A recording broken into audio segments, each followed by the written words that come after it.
Qua, ha visto segnali di pericolo Sì, e ha visto bene diretta. Adriano Ioan, già assessore provinciale, già amministratore a Udine e candidato con Civiche e PDL per la città di Udine. Ha detto che si parlava di giornalisti e qualcosa abbiamo già detto. L'hanno definita masnadiere ultimamente i giornalisti. Come mai? Lei è un masnadiere? Beh, io assolutamente non mi sento un masnadiere, poi bisognerebbe spiegare al pubblico perché è un vocabolo poco diciamo, un vocabolo simpatico, lei è un simpatico o poco più. O poco più. Simpatico masnadiere o poco più.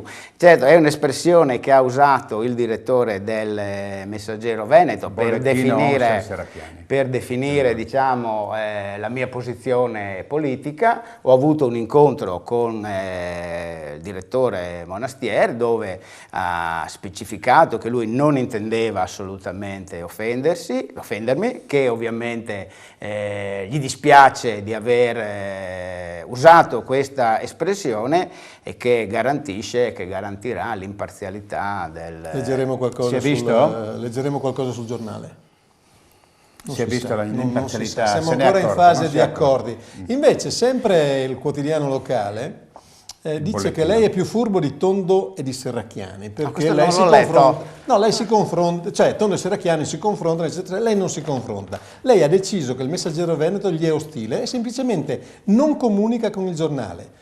Voglio proprio vedere come farà a farsi eleggere il sindaco di Udine senza comparire mai sul Messaggero Veneto.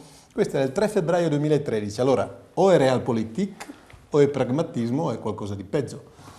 Ma diciamo questo, che a mio modo di vedere il Messaggero Veneto in alcune circostanze ha pubblicato delle notizie di natura politica senza verificare con il sottoscritto l'autenticità di queste dichiarazioni. Penso a quell'ipotetico accordo che ci sarebbe stato già un mese fa con la lista Bandelli, per esempio, cosa che creando tutta una serie di situazioni anche interne al PDL, alla mia coalizione, di grosse tensioni, e perciò al fine di non vedermi diciamo così snaturate quelle che erano le mie dichiarazioni, per un periodo abbastanza lungo anche ho accuratamente evitato di mandare i comunicati stampa al Messaggero Veneto. Dopo questo confronto con il direttore auspico che la linea che mi è stata, sulla quale sono stato rassicurato, venga mantenuta. Vabbè, insomma, scoppierà la pace. Guardi, deve scoppiare la pace perché credo che ci siano problemini a farsi eleggere il sindaco di Udine, a parte Onsel che è una corazzata. Ma era il 3 febbraio, ecco, e dopo è successo qualcosa, qualche decina di giorni dopo. A parte Onsel che è una corazzata, non so se più o meno invincibile, i grillini vengono avanti a larghe ma direttore, falcate. Potrei citare un precedente che un po' mi amareggia per certi aspetti, quando con il candidato Enzo Barazza, avendo contro il Messaggero Veneto al tempo guidato dall'amico Gervasio. E chi guidava il Gazzettino al tempo, Sergio, se lo ricorda? Sì, me lo ricordo ecco. bene.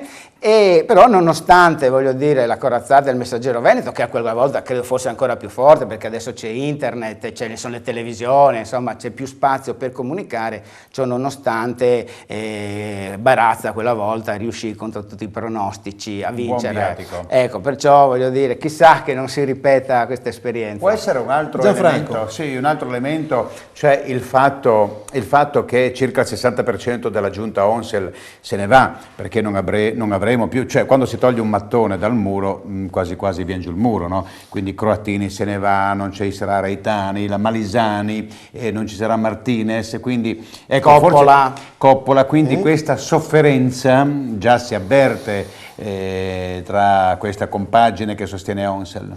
Io sicuramente, e non so quali siano le ragioni, alcune sono politiche, no? Per la Malisani e Coppola, però evidentemente, come si dice nello sport, squadra che vince non si cambia.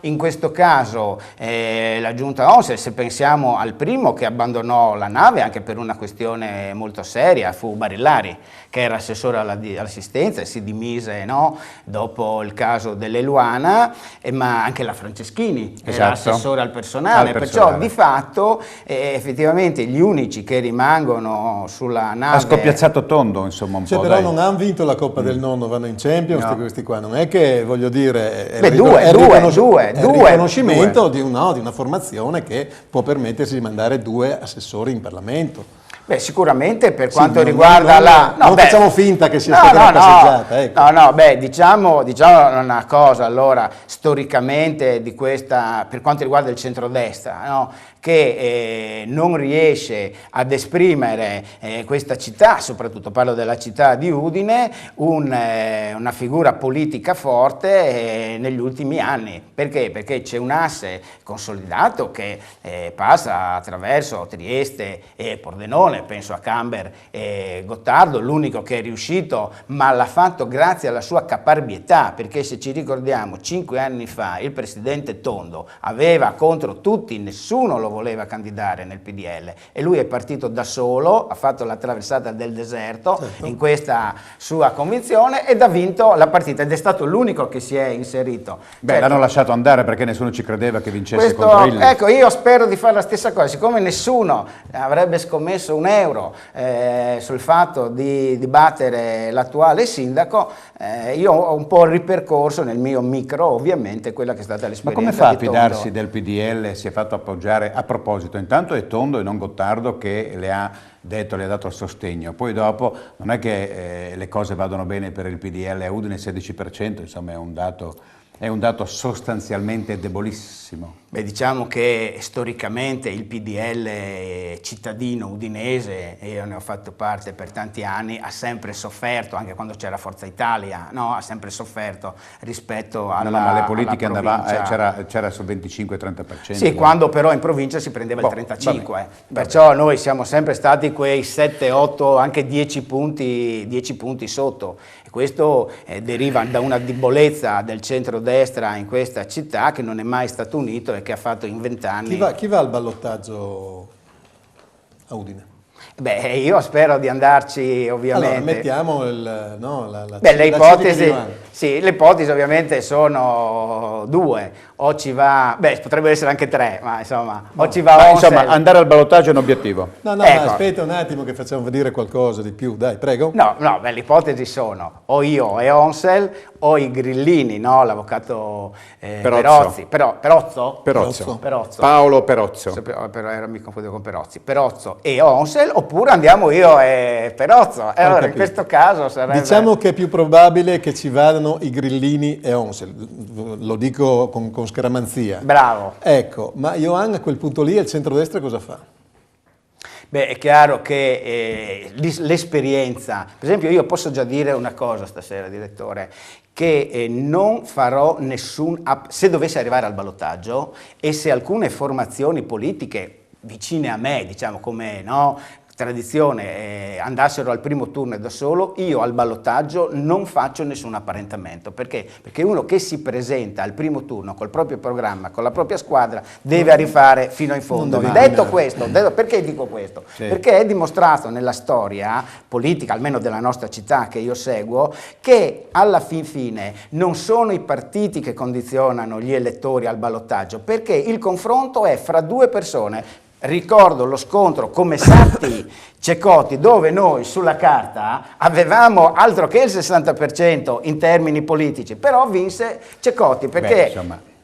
Ma senta, mi dica, ma ci sarebbe un possibile rompete le righe del centrodestra e lasciare in libera uscita i voti verso Grillo? Visto che, guardi, l'esperienza di Parma, lei dice insegna, ma sicuramente io dico una cosa, che la nostra formazione è alternativa al progetto di Onsel, perciò sotto questo aspetto io attendo ancora di leggere il programma dei grillini, però credo saremo più vicini. Saranno meno di 60 pagine. Questo penso anch'io. Ma non è un male, mi pare che la cosa, la politica soft, la politica... Ma attualmente con meno invasiva. Sì. Lei ha fatto UDC, Lega? No, che UDC? L'accordo? No, io sono identità civica, Identità per civica.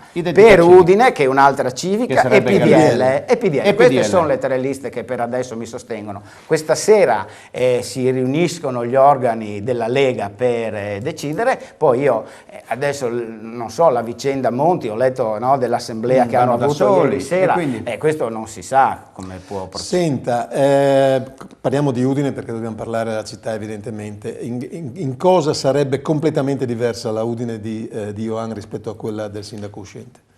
Beh, intanto sarebbe completamente diversa, non perché ovviamente è una città che ha 1000 anni di storia, non la si cambia in un minuto, e anzi tutto quello che funziona ovviamente va mantenuto. E io sono dell'idea che questo bipolarismo non deve essere distruttivo, nel senso che chi arriva dopo, se ci sono delle cose che vanno bene, che funzionano, devono essere mantenute, devono essere portate a termine, no? Non è che quello che arriva distrugge tutto quello che ha fatto prima, non esiste. È già distrutto, no? No, ma non si possono. È tutto distrutto. No, ma penso per esempio al parcheggio di Piazza Primo Maggio. No? Venga una cosa 11 più milioni. terra-terra, Beh, più parcheggio- terra-terra. Le pedane. No, ma Faccia un po' facciamo di dire campagna, qualcosa sul dopo parcheggio. arriviamo sul Però parcheggio. No, poi dopo, per esempio, no, ma devo dire, se credo che questa operazione, no, il parcheggio, questo buco da 11 milioni in piazza Primo Se Maggio, bastano. sia un'operazione che i cittadini udinesi non capiscono. Però dico, su questo è stato fatto un progetto, sì, sono stati spesi dei soldi, è stata fatta una gara. Non è che domani mattina arriva il nuovo sindaco e si mette per traverso per fermare tutto. Cercherà nei limiti del possibile di migliorare quel casotto, no, che sta di fronte a Palazzo Antonini, che è un obbrobrio, che potrebbe farlo, ma però per il resto non ci mettiamo. Però lei nelle riunioni che fa, soprattutto in periferia, dice basta soldi in centro, distribuiamo i soldi in periferia. Perché non toglie i soldi investiti o sono in procinto di essere investiti il centro e li distribuisce? Beh, ma per esempio, nella periferia? sposando una battaglia che non è mia, ma che condivido al 100%, questa di evitare, no, questo 1,5 milioni per evitare la pedonalizzazione, la pavimentazione di via Mercato Vecchio, questo sicuramente Questa è captazio benevolenza nei confronti di Leonardo Uzzi. No, ma c'è Adesso- di peggio. Anch'io faccio il mio gioco. No, adesso farà domande Adriano, facili. candidato sindaco. Aspetta un attimo Gianfranco, i nostri C'è una telespettatori cosa sono peggiore. molto attenti, Sì. e infatti questa è molto interessante. Dice Sentiamo. con Illimai ha vinto a Trieste, con quali cavalli? Prego. E sottolineo, con Illimai ha vinto a Ah. Trieste, con quali cavalli pensa di vincere a Udine? Sottolineo il passaggio sui cavalli.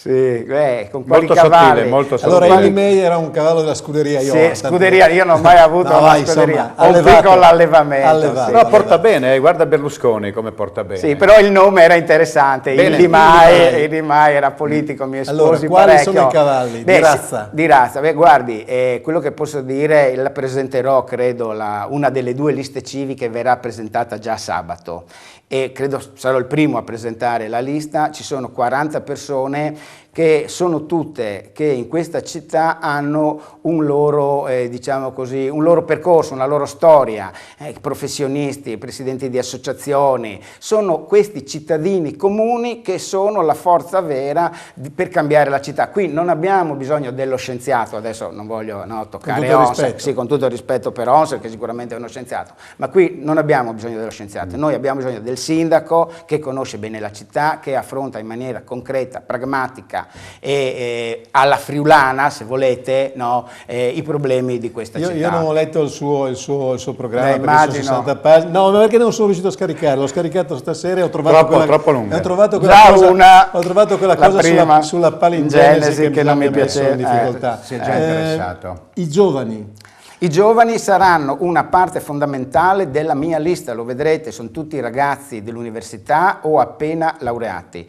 Il futuro di questa città è nell'università e è giusto che i giovani rientrino nella politica, non lo possono fare attraverso le liste civiche. Io mi sono preso un impegno con questi ragazzi e gli ho detto che se vinco ovviamente sarò così il loro, fra virgolette, maestro sul piano amministrativo, ma anche se dovessi perdere, io in consiglio comunale ci rimango. Questa è una cosa che è mancata, credo, nelle esperienze precedente, sì, ci rimango, farò una opposizione ovviamente nell'interesse della città, perché le idee non sono, come dico spesso, di destra o di sinistra, o sono buone o sono cattive quando si parla delle cose concrete. Io rimarrò lì proprio anche per Senta sì. questo gioco di parole. Lei Sì. che è per bene, Mi spiega il detto bel viso a cattiva sorte? Questo è un avvocato.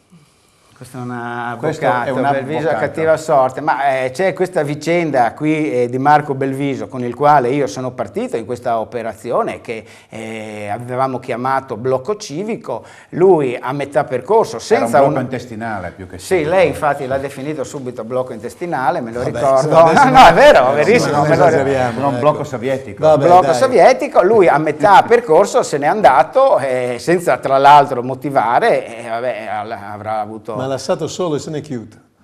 Sì, però ti devo dire la verità che diciamo, la spinta era a quel punto talmente tale che per Beh, cui... ma c'erano delle manifestazioni, c'erano In piazza, gente che no, si straziavano le vesti. Vabbè, No, ma, no. no, ma mi interessava la civica, scusi direttore, la civica, è stato interessante il passaggio sulla civica per i giovani, che non è la civica che per esempio è quella di Tondo, che l'80% sono ultra sessantenni. Quindi, No, ma questo non lo sappiamo No, no, lo ancora. sappiamo perché abbiamo visto un po' di nomi, quindi anche in quella di Tondo che presenterà prossimamente per le regionali è costellata da figure sicuramente non certo giovani, quindi questo le fa onore. Bene, bene. Vabbè, questi passaggi che non sono né domande né affermazioni. Esatto. Cosa intende fare per il centro storico che è penoso e assolutamente non valorizzato? Guardi, io come lei sa, direttore, avevo l'ufficio quando ero nella Democrazia Cristiana in Piazza 20 Settembre e adesso ce l'ho ancora in Piazza 20 Settembre. E ti devo dire la verità... Quanti anni sono passati? Sono passati 20 anni. Beh, insomma, Sono non passati era piccolo 20 anni. gorgo. Viva il rinnovamento. No, è stato sciolto. Io mi ricordo che lei ci fotografò mentre portavamo via il quadro di De Gasperi, famoso. Quante storie, vabbè, questa sera so- quante storie. Vabbè, perché anche il direttore ha la sua età. non è che, sì, non è che stiamo qui... Non l'ho mai nascosto, non stiamo pettinando le bambole. Non l'ho mai nascosto. Allora dicevo che effettivamente ci sono, il pomeriggio il Piazza 20 Settembre lì è un deserto, ma tutta la città, il centro della città è un deserto. Qualcuno l'ha definito addirittura un cimitero, ecco io non voglio arrivare a tanto, però sicuramente bisogna dare una svolta importante perché altrimenti veramente anche quei 4 imprenditori che sono rimasti e che difendono insomma, le loro attività si troveranno molto presto a Nel dover suo abbandonare. programma c'è il ritorno del mercato in Piazza San Giacomo.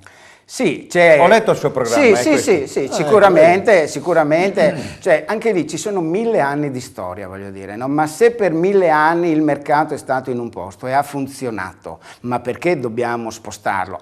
Però Perché c'è un serviva problema. il wifi di là, no? No, c'è un problema però, che oggi come oggi, e io ho letto, lei faceva prima le domande sulle pedane, no? Diciamo la verità, lì in Piazza San Giacomo c'è, fra virgolette, un po' di È tema anarchia, attualissimo, no? è Nel senso, attualissimo. sì, nel senso che ognuno fa quello che vuole, uno c'ha i teli, quell'altro c'ha l'ombrellone, quell'altro c'ha i gazebo, E no? quindi? Bisogna trovare una razionalizzazione per dare a Piazza San Giacomo quell'eleganza, quello stile, fare anche delle strutture che rimangano fisse, che siano adeguate. Io nel concreto oggi uno ha detto una moratoria 60 giorni, lei cosa dice? Sì, è d'accordo? Moratoria di cosa? Moratoria in attesa di non togliere subito le pedane. Scusi, ma se c'è un provvedimento amministrativo che ha fatto il comune, sì. Abbiamo una telefonata, credo. Pronto? Pronto? Sì, buonasera. Buonasera, viva Telefriuli. Premesso che è dura combattere contro il Messaggero Veneto e il TD regionale che da 40 anni servo la calzablog, Vetrobel, è dura, il Messaggero Veneto manca solo che metta dentro compagnisti i poveri defunti. Detto questo, ho ricevuto proprio oggi una lettera firmata da 6 sostenitori del PDL nella quale si contesta in pieno e giustamente l'operato della segreteria del partito e dei vertici elezioni DOCUNT. Nemmeno un santino, un volantino, un sostenitore come a Gorizia. Riguardo i tempi degli annunci di candidati, proprio un anno fa il Blason Fuggiasco proponeva Riccardi perché è di Udine, perché è di Codroipo, tanto per dargli una bruciacchiata. Vabbè. Lei ha sostenuto a suo tempo come il sottoscritto Cainero, ma non c'è riuscito perché semplicemente il PDL le aveva voltato le spalle. Prima ci ha tombrati quelli del DC, mo ci trombano quelli del PDL. Bonde, grazie, grazie. Poi è stato anche il fenomeno del paracadute, quindi però a questo bisogna dargli atto a Ion, scusa se intervengo, perché lei almeno ha detto io resterò in consiglio comunale, comunque vadano le cose. Sì, certo. Beh, questo è un impegno che mi prendo di fronte prima di tutto a quelli che si sono candidati con me nelle nostre liste civiche, ma lo prendo di fronte a tutti gli elettori che mi sosterranno. C'era un passaggino del telespettatore che riguardava la campagna elettorale. Come siamo messi in campagna elettorale? A parte che è stato il primo a uscire col manifesto gigante e va bene, ma ne abbiamo visto uno, poi non so. Siamo organizzati, non ci siamo ancora... Beh, diciamo ci sono i soldi, per esempio. Ecco, per esempio, una cosa che posso dire subito, che tutte le spese che sosterrò in questa campagna... Senza fare dell'ironia, abbiamo messo di nuovo... Sì, grazie. Non c'è la pistola, però. Sicurezza senza pistola. Sì, con le mani chiuse.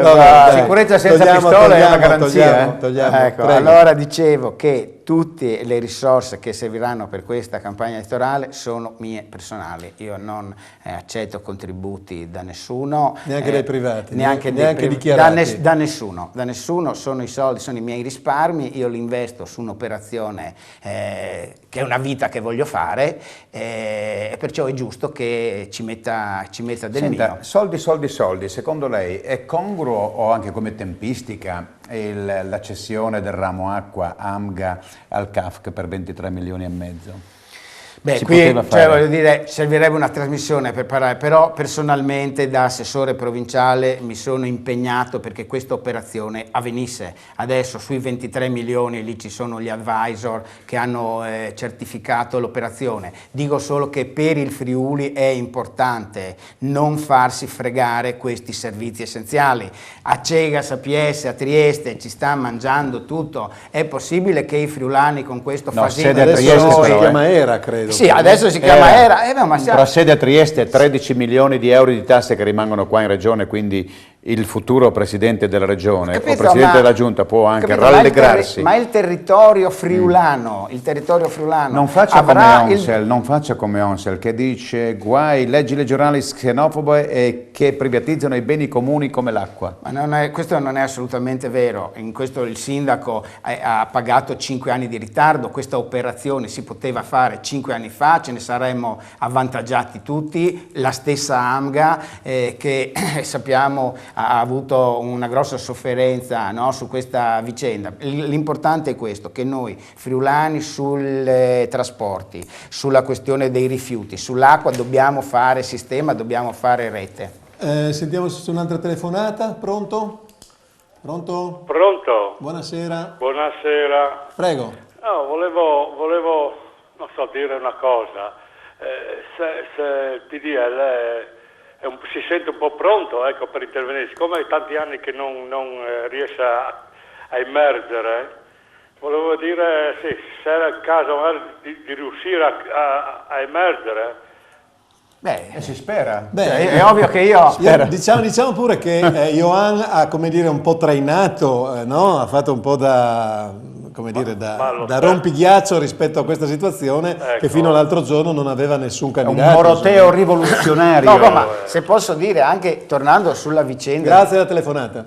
Sulla vicenda dell'assessore regionale Riccardi, che già quest'estate, no, era stata ventilata come ipotesi, io personalmente l'avrei sostenuto, gliel'ho detto anche direttamente, ad una condizione, che si fosse candidato subito, di modo che avessimo potuto costruire un percorso chiaro, definito, con il programma, con le visite nelle periferie, sui problemi della gente, perché altrimenti all'ultimo minuto, anche se un candidato è forte, come lo era Cainero, si rischia di perdere perché la gente non ha modo di ragionare. Gianfranco, un attimo, allora, non svicoli la domanda, quindi prometta di non svicolare. L'amministrazione Onsel ha disdettato l'impegno dal consorzio universitario senza che sia stato deciso il destino degli immobili. Lei pensa che la decisione sarebbe da ripensare?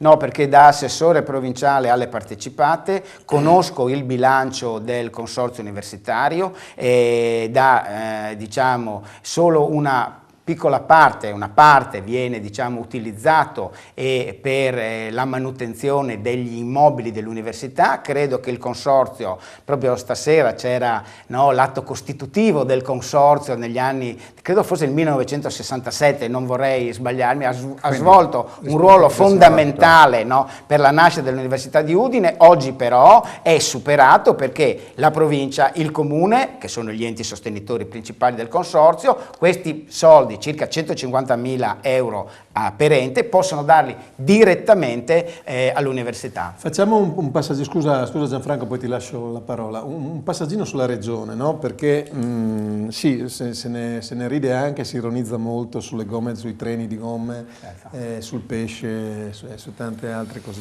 Ma c'è il rischio che, non dico che una classe dirigente possa venire azzerata, ma una buona parte di amministratori possa tornare a casa. Lei cosa pensa di questo fatto? Ha qualche rimpianto rispetto alla situazione che andrà a verificarsi? Mani bucate. Cosa dice?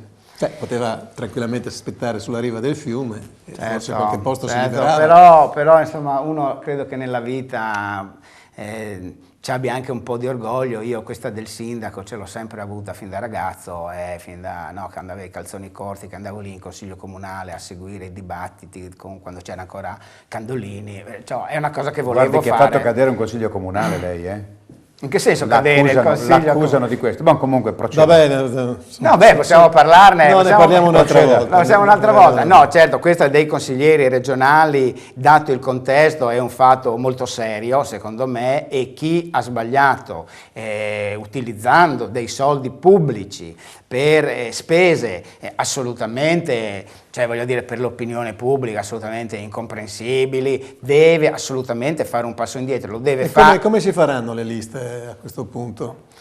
Questo è un problema di capire subito chi ha il coraggio di dichiararsi e di fare un passo indietro e chi invece ha il coraggio di dire no, io mi sono comportato bene, rimane in lista, fa la sua battaglia, perché non si possono... Quel piccolo escamotage di mettere tutti gli scontrini, tutte le fatture insieme, misciare, shakerare 2 o 3 volte, aggiungere un po' di angostura e poi dare al magistrato?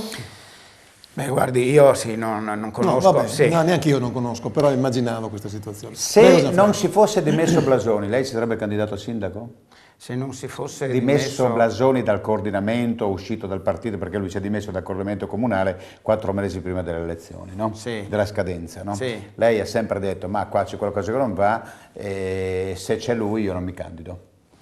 No, io ho sempre detto, voglio dire, che mi sarei candidato a sindaco, che Blasoni per tanti mesi ritenesse che la candidatura di Riccardi fosse più vincente rispetto alla mia, questa era una sua opinione che però abbiamo visto, nonostante i suoi sforzi non è riuscito a concretizzare, e in quel momento ha detto, signori, qui ci sono delle decisioni da prendere, io ho fatto quello che potevo fare, lascio il campo libero. Questo costa caro, sa perché? Perché c'è il rischio che il PDL, ecco l'ultima, c'è il rischio che il PDL non riesca a compilare con tutti i nomi la lista di 40 persone. Ogni volta, nel 2008 la lista del PDL ero responsabile io, c'è sempre un po' di difficoltà a farlo, ma sono convinto, siccome le scadenze, non è il 17, perché qui si fa confusione un po', direttore, 5 giorni dopo. Sì, no, prego, perché c'è, entro il 17, questo vale per le regionali, mentre per le provinciali e per le comunali il termine è il 22 di marzo, perciò abbiamo ancora 5 giorni di più, credo che la lista... Ma 200 firme, dai. Chiudiamo in gloria. Allora nel 2008 ONSEL disse nelle prossime 24, 48, 100 ore, non mi ricordo bene, ma insomma in un tempo abbastanza... Ora quello della zanzara tigre. Appunto, debelleremo, spezzeremo le reni alla zanzara tigre. Lei ha detto io mi dedicherò alle piattole e alle zecche. È una metafora? Era una metafora, No, allora ho capito bene. Allora ho capito bene. Grazie Adriano Ioan, grazie Gianfranco Lenarducci. Domani diamo degli aggiustamenti perché rientriamo in par condicio e dovremo non lasciare andare a ruota libera i nostri ospiti. Sorprese. Domani sera sorprese. Grazie Adriano Ioan, alla prossima, bocca al lupo. Grazie Gianfranco. Buona campagna. Grazie.